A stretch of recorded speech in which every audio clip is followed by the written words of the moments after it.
ನಮಸ್ಕಾರ. ಕಾಫಿ ಆಯ್ತಾ? ಸ್ನೇಹಿತರೆ, ಸಾಮಾನ್ಯವಾಗಿ ನಮ್ಮಲ್ಲಿ ಒಂದು ಸಂಪ್ರದಾಯ ಇದೆ. ಯಾವುದಾದ್ರು ರಸ್ತೆ ಇದ್ರೆ ಅದು ಆ ರಸ್ತೆಗೆ ಏನೋ ಒಂದು ಹೆಸರಿಟ್ಟು ಬಿಡ್ತಾರೆ. ಈ ಹೆಸರಿಡುವಾಗ ಕೂಡ ಅಷ್ಟೇ ಕೆಲವೊಂದು ಮಾನದಂಡವನ್ನು ಉಪಯೋಗಿಸ್ತಾರೆ. ಯಾವುದೋ ದೇವಸ್ಥಾನಕ್ಕೆ ಹೋಗೋ ರಸ್ತೆ ಇದ್ರೆ ಆ ದೇವಸ್ಥಾನದ ಹೆಸರಿಟ್ಟು ಇಂಥ ದೇವಸ್ಥಾನಕ್ಕೆ ಹೋಗೋ ರಸ್ತೆ ಅಂತೇಳಿ ಇಡ್ತಾರೆ.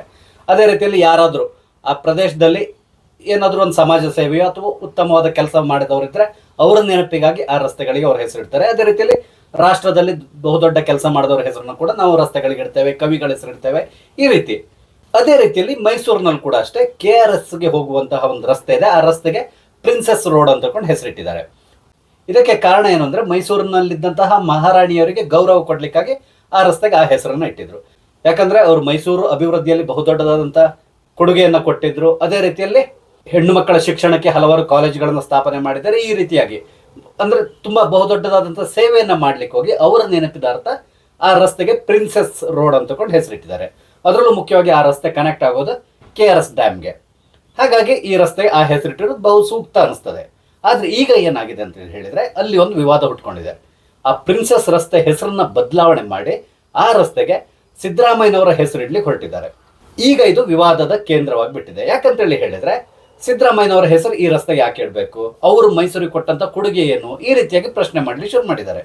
ಅಂದ್ರೆ ಇಲ್ಲಿರುವಂತಹ ಸಮಸ್ಯೆ ಏನು ಅಂತ ಹೇಳಿದ್ರೆ, ಸಿದ್ದರಾಮಯ್ಯನವರ ಹೆಸರಿಡ್ಲಿ, ಯಾರು ಬೇಡ ಅಂತ ಹೇಳಲ್ಲ. ಪ್ರಸ್ತುತ ಸಂದರ್ಭದಲ್ಲಿ ಸಿದ್ದರಾಮಯ್ಯನವರ ಹೆಸರಿಟ್ರೆ ಹಲವಾರು ಜನ ವಿರೋಧ ವ್ಯಕ್ತಪಡಿಸ್ತಾರೆ. ಅದಕ್ಕೆ ಮುಖ್ಯ ಕಾರಣ ಏನಂದ್ರೆ, ಅವರು ಚೀಫ್ ಮಿನಿಸ್ಟರ್ ಆಗಿದ್ದಾರೆ. ಹೌದು, 2ನೇ ಬಾರಿ ಚೀಫ್ ಮಿನಿಸ್ಟರ್ ಆಗಿದ್ದಾರೆ. ಆದ್ರೆ ಈ ಬಾರಿ ಅವರು ಹಲವಾರು ಹಗರಣಗಳಲ್ಲಿ ಮುಳುಗಿಕೊಂಡಿದ್ದಾರೆ. ವಾಲ್ಮೀಕಿ ಹಗರಣ, ಮುಡಾ ಹಗರಣ, ಅಂದ್ರೆ ಮೈಸೂರಿನಲ್ಲೇ ಇರುವಂತದ್ದು ಮುಡಾ ಹಗರಣ. ಅದೇ ರೀತಿಯಲ್ಲಿ ಇನ್ನೂ ಕೆಲವು ಹಗರಣಗಳು ಅವರ ಹೆಸರು ಜೊತೆಗೆ ತಳಕು ಹಾಕೊಂಡಿದೆ. ಈಗ ಅಂದ್ರೆ ಇದರೆಲ್ಲದರ ಮಾಸ್ಟರ್ ಮೈಂಡ್ ಸಿದ್ದರಾಮಯ್ಯ ಅಂತಕೊಂಡು ಹೇಳ್ತಾರೆ. ಹಾಗಾಗಿ ಇಲ್ಲಿ ಏನಾಗ್ತಾ ಇದೆ ಅಂತ ಹೇಳಿದ್ರೆ, ಎಲ್ಲರೂ ಕೂಡ ಅದನ್ನ ವಿರೋಧಿಸ್ತಾ ಇದ್ದಾರೆ. ಅದೆಲ್ಲದಕ್ಕಿಂತ ಮುಖ್ಯವಾಗಿ ಇವರಿಗೆ ಆ ರೀತಿ ಏನಾದರೂ ಹೆಸರು ಇಡಲೇಬೇಕು ಅಂತ ಹೇಳಿದ್ರೆ, ಸಿದ್ದರಾಮಯ್ಯನವರಿಗೆ ಆ ರಸ್ತೆ ಅಂದ್ರೆ ಈಗ ಇರುವಂತಹ ಪ್ರಿನ್ಸೆಸ್ ರಸ್ತೆ ಹೆಸರನ್ನ ಬದಲಾವಣೆ ಮಾಡಿ ಅಲ್ಲಿ ಅದಕ್ಕೆ ಸಿದ್ದರಾಮಯ್ಯನವರ ಹೆಸರಿಡೋದಕ್ಕೆ ಬದಲಾಗಿ ಬೇರೆ ಯಾವ್ದಾದ್ರು ರಸ್ತೆಗೆ ಆ ಹೆಸರನ್ನು ಇಡಬಹುದಲ್ಲ ಅಂತಕೊಂಡು ಕೂಡ ಪ್ರಶ್ನೆ ಮಾಡ್ತಾ ಇದ್ದಾರೆ. ಯಾಕಂದ್ರೆ ಹೌದು, CM ಮುಖ್ಯಮಂತ್ರಿ ಆಗಿದ್ದಾರೆ, ಅವರು ಮೈಸೂರು ಪ್ರಾಂತದವರೇ, ಮೈಸೂರಿಗಾಗಿ ಕೆಲವೊಂದು ಕೆಲಸಗಳನ್ನು ಕೂಡ ಅವ್ರು ಮಾಡಿರಬಹುದು.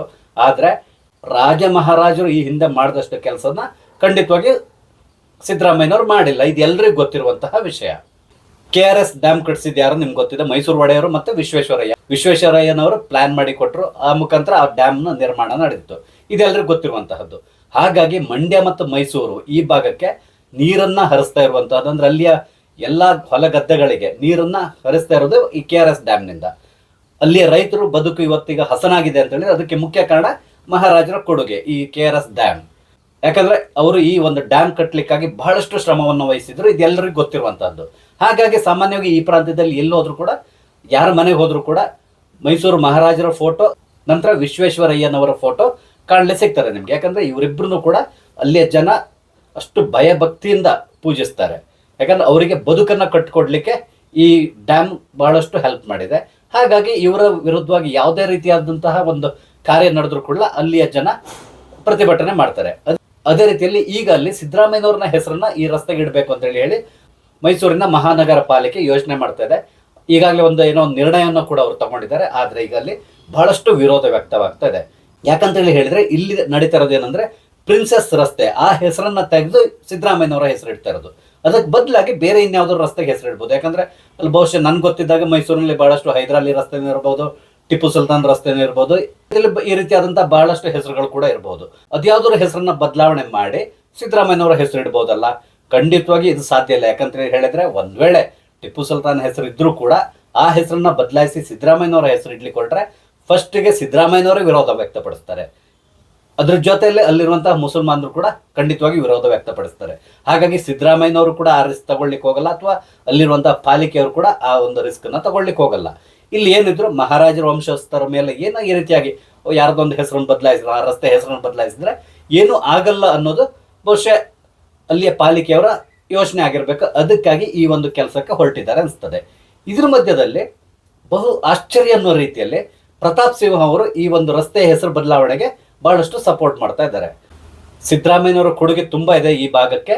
ಹಾಗಾಗಿ ಸಿದ್ದರಾಮಯ್ಯನವರ ಹೆಸರನ್ನ ಈ ರಸ್ತೆಗಿಟ್ರೆ ಸೂಕ್ತ ಅಂತಕೊಂಡು ಹೇಳಿ ಶುರು ಮಾಡಿದ್ದಾರೆ. ಇಲ್ಲಿ ಕೆಲವೊಂದು ಡೌಟ್ಗಳು ಪ್ರಾರಂಭ ಆಗ್ತದೆ. ಯಾಕಂತ ಹೇಳಿದ್ರೆ, ನಿಮ್ಗೆ ಗೊತ್ತಿದೆ ಪ್ರತಾಪ್ ಸಿಂಹ ಯಾವ ರೀತಿ ಅಂತ ಹೇಳ್ಕೊಂಡು ಅವರು ಮೊದಲಿಂದಾನು ಹಿಂದೂ ಪರವಾಗಿ ಮಾತಾಡ್ಕೊಂಡು ಬಂದವರು. ಅದರಿಂದಾಗಿ ಅವರಿಗೆ ಪಾರ್ಲಿಮೆಂಟ್ ಟಿಕೆಟ್ ಸಿಕ್ತು, ಪಾರ್ಲಿಮೆಂಟ್ನಲ್ಲಿ ಗೆದ್ದು ಬಂದರು 2 ಟರ್ಮ್. ಅದೇ ರೀತಿಯಲ್ಲಿ ಕೆಲಸ ಕೂಡ ಮಾಡಿದ್ದಾರೆ. ಆದ್ರೆ ಕಳೆದ ಬಾರಿ ಏನಾಯ್ತು, ಅವರಿಗೆ ಟಿಕೆಟ್ ಅನ್ನ ತಪ್ಪಿಸಲಾಯ್ತು. ಪ್ರತಾಪ್ ಸಿಂಹರ ಬದಲಿಗೆ ಯದುವೀರ್ ಅವರಿಗೆ ಟಿಕೆಟ್ ಕೊಡಲಾಯಿತು. ನಂತರ ಯದುವೀರ್ನವ್ರು ಗೆದ್ದರು ಕೂಡ. ಈ ಸಂದರ್ಭದಲ್ಲಿ ಹಲವಾರು ಬಾರಿ ಪ್ರತಾಪ್ ಸಿಂಹ ಅವರು ಯದುವೀರ್ ಅವರ ವಿರುದ್ಧವಾಗಿ ಕೂಡ ಮಾತಾಡಿದೆ, ಎಲ್ಲದನ್ನು ನೀವು ನೋಡಿದ್ದೀರಾ.